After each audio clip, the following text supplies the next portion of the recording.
We've all heard we need to be making UGC video ads, and there's no shortage of talented content creators out there.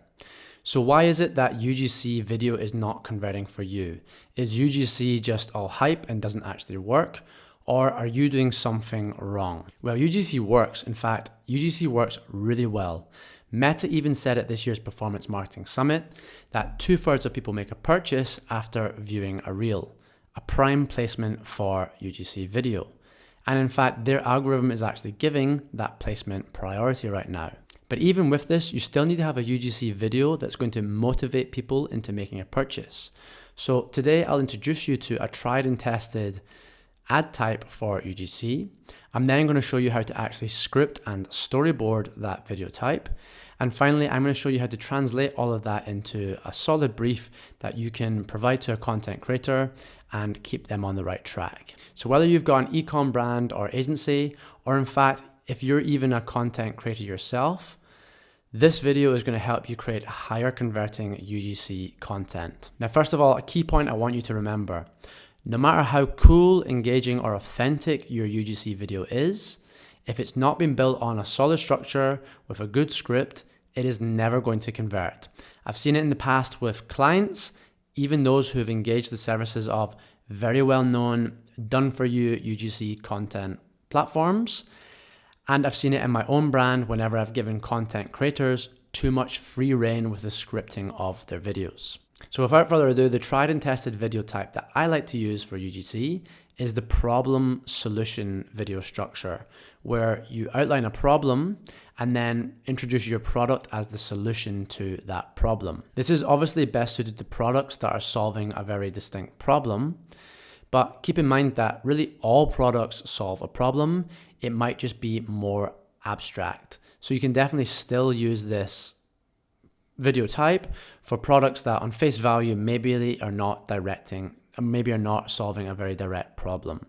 For example, fashion brands, they will use very confident, attractive, and stylish people in the visual of their videos in order to present their product, the clothing that they're wearing, as the solution to the problem that the viewer is feeling. Anyway, the majority of you probably do sell a product that solves a very clear problem. So let's just jump into how we would actually create one of these problem solution videos. Okay guys, so here is the structure of the problem solution video. People will have different ways of doing this, so it's not going to be exactly the same in every single person's type of problem solution video, their interpretation of it. But this is the way I like to do it, and this is probably going to be the most common way and works very, very well, right? So you have a hook, which is basically something in your scripting or your visual that is either addressing the right market, highlighting a problem, or shouting about some desire that people want, okay? So you start with a hook, you then go into the problem where you're outlining the problem that our people are facing. You then agitate that problem. So you may not need to do that part, but it's quite good. Let's say someone has that problem. Well, maybe they're not feeling it that strongly. So you delve into it further to agitate it, to get them really into a buying mode or really into looking for that solution. So there is more desperation to take that solution once you present it to them. So the next thing is obviously the solution, which is going to be your product. You're showing the solution as your product. And then what I like to add is some USPs of the product to help sell my brand over other brands, or my product over another type of product that also solves the problem. Now you can either list them, or you can have it as like a one-liner, or you can incorporate these two into the same thing, right? This doesn't have to be rigid sections. These just have to be the things that you're covering within your video. And then finally, we end it with a call to action, getting someone to do something, okay? So the total video duration, you want to be looking for 15 to 30 seconds. These days, people's attention spans aren't that long. This type of content is coming from the Reels or TikTok trend. So that content is just naturally very quick, very engaging. People scroll more and more and more. So we weren't trying to replicate that. You don't want to do a minute long or a 2-minute video, right? Keep it to 15 to 30 seconds, and you'll be amazed at the amount of really hard-hitting stuff you can get into that short period of time when you make it concise, right? And then the hook duration is going to be 3 to 5 seconds. So if we look at the structure, it's basically 50% of the hook and 50% of the body of the video, okay? So all this stuff combined would represent the body of the video. So 50% of the importance of your video relies on all that stuff. 50% of the importance of the work of your video is going to be all in that hook. So the hook is incredibly important, because if people don't stop to watch the video, and you can't compete with all the other things that are competing to try and grab their attention, people are never going to be able to see the problem and the solution of your product and go onto your website to buy it, okay? So the hook is incredibly important. That's why you'll see people putting so much focus into that aspect. So, okay, so you want to have 3 to 5 seconds on the hook. And the hook visual element, I like to basically test 3 different versions for every video, okay? So let's say I make one video body, I'm going to have 3 different visual hooks on that. The script might have one hook, but the actual video is going to have 3 different visuals that I can stick on the front of that video in order to find the one that works the best. Because if you had a bad hook and people aren't stopping to watch the video, it means your whole video is a dud, when really the only problem might just be that whatever you put in the front wasn't engaging enough to get people to start watching, okay? So here's 3 examples of hooks that you could use to start off. Your first hook could be direct to camera, literally just having the content creator speaking. The second hook, you could be showing the problem. So you can see here, I'm showing someone restless, unable to sleep. That's me showing a visual problem. And then the third one could be a crazy pattern interrupt. Something crazy that's just unusual. Its only purpose is to basically get people to stop and watch your video. But you obviously want to try and have something that is relevant to your product in some way so that people start watching. So you can see this one here. This is basically a toothpaste brand. Ice, ice freshness, that's the connection there. But it's just weird. You're like, what's that thing they're pulling out of the bucket of ice? It's a good pattern interrupt, shows the product, right? With these 2 as well, this is just the raw content. There's no context in these, so I would probably overlay some text in these, speaking to the hook that was in the script as well, okay? So it wouldn't just be the visual. You're probably going to get better results if you have the visual plus some text, probably native looking, just like Instagram with the background. Calling out like a couple of words, what the problem is, what the audience is, what the benefit is, like whatever you're using as your hook, okay? Doesn't need to be exactly the same as the hook that's spoken. It just has to be a consolidated version of that. And then here's some additional ideas that you could use for visual hooks. You don't have to use these 3. You could use split screens, very popular, work very well. It's a good pattern interrupt. You could reverse the video. So, if you're pouring a drink, you could just play that in reverse and the water would go up back into whatever it's been poured out of. Again, pattern interrupt gets people curious. You could use a satisfying visual. You'll see that quite a lot as well. Brands that have soap or things, they'll cut the soap and it's very satisfying. You can see channels of this on Instagram where they do all these. So you could go there for inspiration. And you can use post-it notes as well. That's another very popular one where you have a post-it note, and just like we are conditioned to try and read what is on the post-it note. So obviously that would have your hook or part of your script written on it, okay? So there's some ideas. Let's jump on to the actual script or show you an example of a script. So I would have my visual element, 3 different hooks, but what would be my actual script? You want to do the script before you do any of the visuals to think about what you want to get visuals to represent, okay? So the hook, first of all, the one I like to do is hit a problem in the problem solution video. But like I said, you could call out an audience. You could say like, hey, people of London, or, whatever. Hey, skiers, that kind of thing, right? But I want to call out the problem. So I'm saying tired of waking up throughout the night. So to get that, you have to do your competitor research. You have to do your audience research. You have to know what are the problems people are facing that would lead them into buying your product, okay? So for me, waking up throughout the night is something that my product is able to solve and is a problem that people have. Okay, so tired of waking up through the night, that is my hook. Because people who resonate with that, people who wake up during the night, this is obviously very then relevant to them, and they want to go, well, hang on, what is this all about? Yeah, that's speaking to me. Okay, the next thing is the problem. We're now going to list out the problem, because we now have the right people. So tired of waking up through the night, it is a bit of a problem hook, but then the problem is that your diet may lack the nutrients needed for deep, uninterrupted sleep. Okay, so let me just pause there. That is the problem. The problem is that their diet lacks the nutrients needed for deep, uninterrupted sleep. Okay, so this is a supplement that I'm selling that helps them sleep. I first want to list out the problem. Well, the problem is that their diet lacks the nutrients. Okay, so I've not presented them with a solution yet, but my thing is going to be the solution because supplements fill gaps in the diet. Okay, so that's the problem. What I've then done is I've agitated the problem, which is optional. You don't need to. If you have a strong enough front end problem, you don't need to agitate it. But in this case, I want to, because your diet lacking the nutrients is a problem, but they're not suffering that problem. That's me just educating them. So here is the agitation. Well, what's that doing? That is causing you to feel drained the following day. Click. Maybe they're watching this during the day and they're feeling drained. They're going, hang on, yeah, I did not sleep well last night. I'm feeling drained today. That really resonates with me.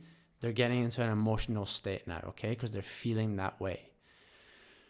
Then what I'm doing here is, you don't need to do this again, but I want to address another problem. So you can have more than one problem. You could do two, as long as you're keeping it to the 15 to 30 second video length. I'm saying, okay, so that's the one problem, but now some people might know the market and they might know that there's supplements, can fill the diet. So I want to basically counter that justification that, okay, I could just buy another supplement that's cheaper. Most sleep supplements in the market contain weak, ineffective dosages that won't help. Okay, so they can go themselves, look at the dosages of my brand, look at the dosages of a cheap one and be like, oh yeah, these are more. Okay, that's the problem. I've maybe tried these ones in the past, they didn't work. Well, here it goes. That's why, that's the problem presented, right? Then finally, second last thing, we present the solution. Finally, we can introduce my product. So Dream by Sueño, that is the product, contains optimal concentrations of ingredients, scientifically shown to help sleep. Okay, so I've already presented the problem. I don't need to explicitly say, by the way, this is a supplement that solves your problem because it does this to your diet. I just need to say, contains optimal concentrations of ingredients. So here's some ingredients to help your sleep. We have optimal concentrations, unlike the ones that have weak and ineffective concentrations. So I'm providing a direct solution to the problem I outlined. And then also the problem is that they can't sleep. So it's shown to help sleep. And a bit of a USP to back it up, a bit of credibility, scientifically shown, okay? And then I'm going to add again another USP specific to my brand now to set me aside from the competition.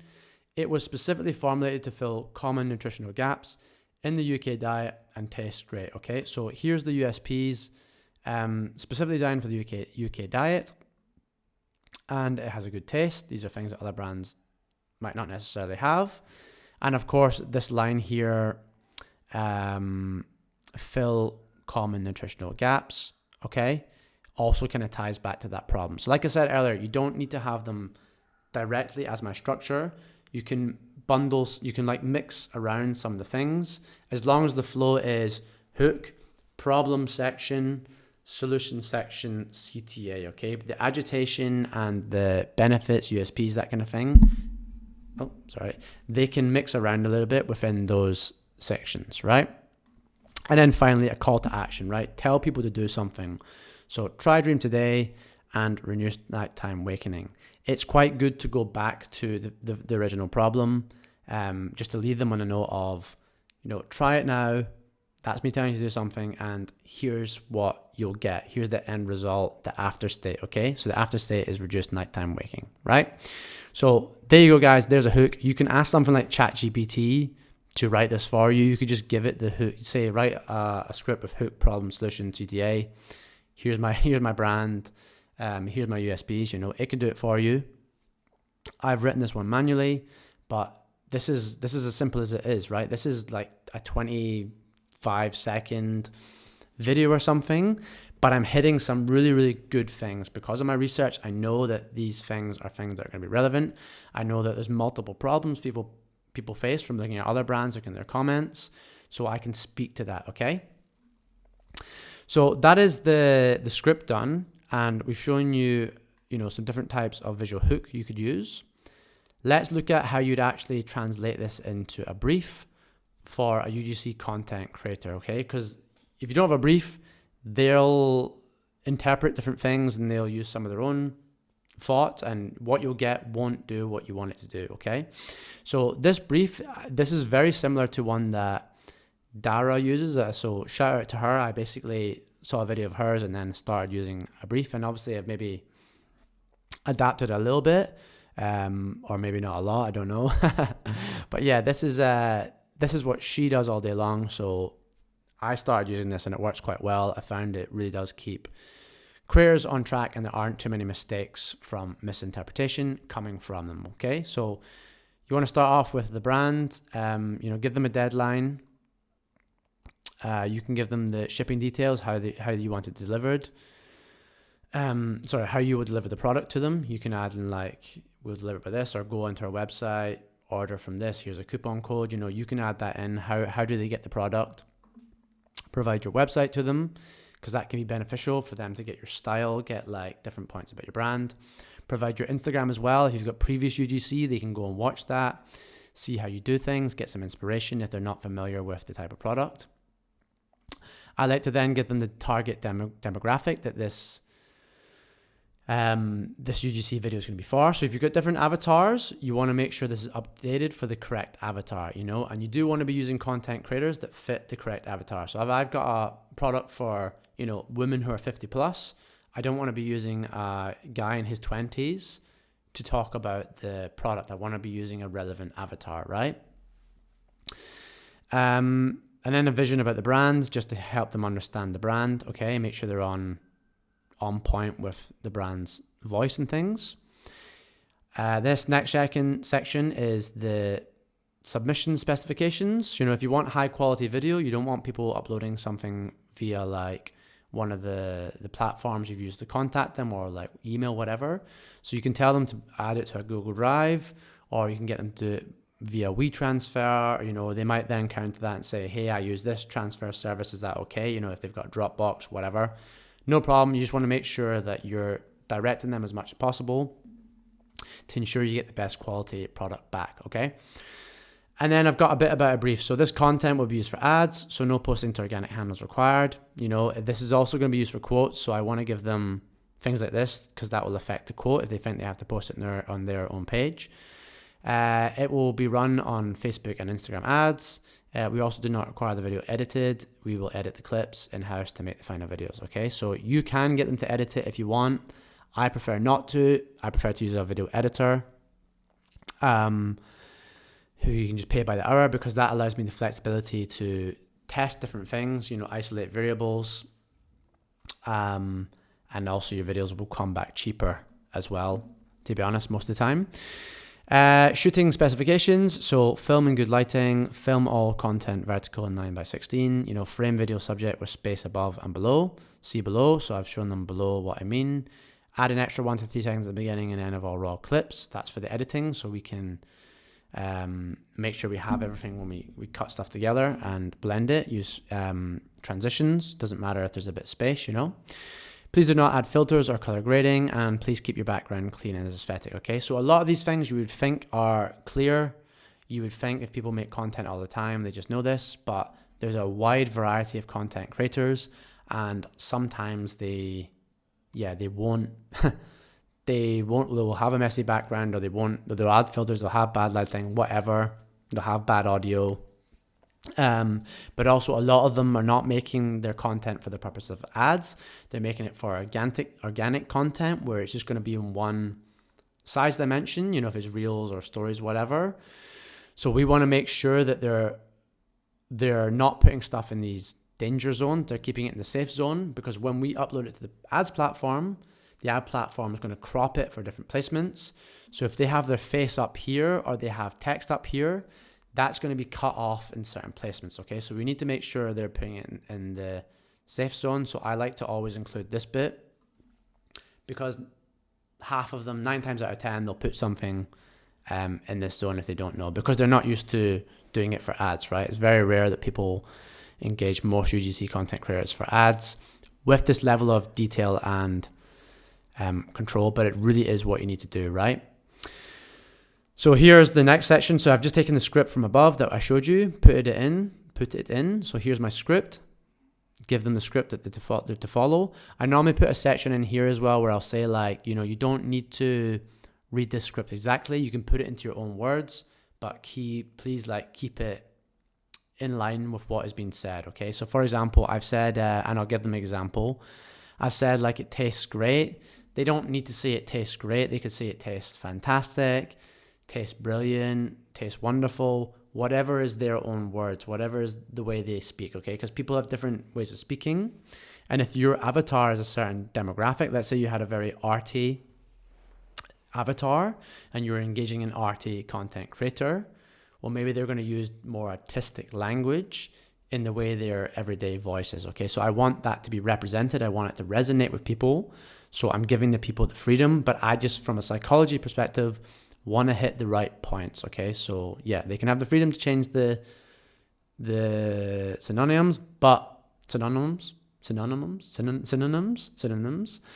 but I don't want them changing the actual underlying words within the script, okay? Then I'm going to provide them the actual storyboarding. So there's going to be 2 types of clips. There's going to be the A roll and there's going to be the B roll. The A roll is basically just them talking to the camera, running through the full script so that we have all the audio and clips that we need. Then we're going to get them to film different B roll that relates back to different sections of the script, and our editor can put that B roll wherever we want. Okay, so that comes back to us having the flexibility to test different versions. So I can test one where it's just completely A roll. I can test one where I put B roll in certain sections. I can also review my video like I've shown you in other videos, where you can look at the percentage watch time and like drop off rates, and I can go, hang on, this B-roll here is like not engaging enough, people are dropping off. Well, I still have that A-roll clip with all the audio. I can get someone to film just a B-roll clip that's more engaging, stick it on, and maybe I've just improved that original video with that simple one change, okay? So that's why we separate these out, A-roll, B-roll. And I give them direction. So with the A-roll, I'm showing them, you know, an example of how I would like this video to be. Okay, so I've taken in other brands, you know, this is the framing, this is the presentation, this is what I'd like. Here's the example. Keep them on track. Giving them some details, you know, what they should do, just more direction. I'm not going to go through this. You can just screenshot it and look at it. And then I've given them the different B-roll I want. Okay, so you can get as much or as little B-roll as you want, depending on what your script is. Generally, you know, 2, 3, 4 items of B-roll is going to be good. They're all just going to be like 3 to 5 seconds as well. They won't be very long. They're just used to support your video. So I've got one here, B-roll, waking at night. I just want them to film a visual of them like waking up during the night, like I showed you on the top section. I've got one of them looking grumpy and tired. So again, visual of you looking grumpy and tired. I've also explained where this is going to be used so they understand, because some people don't understand A-roll, B-roll.